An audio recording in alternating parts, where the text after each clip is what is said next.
Hi everyone, it's 1 p.m. here in Vienna, Austria. So ngayon guys, ito yung sobra ng aking birthday sa lechon. Ayan guys, nangatanggal na yung laman sa sobrang lambot. Kaya guys, naglechong paksiw ako guys. Ayan guys.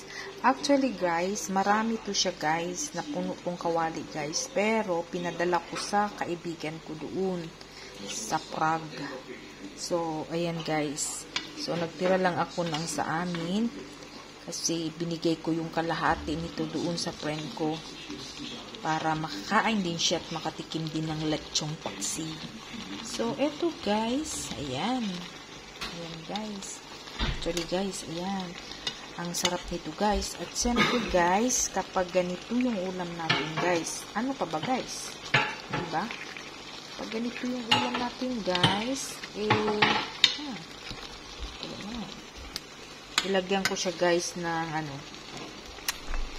mang tumas at Sprite.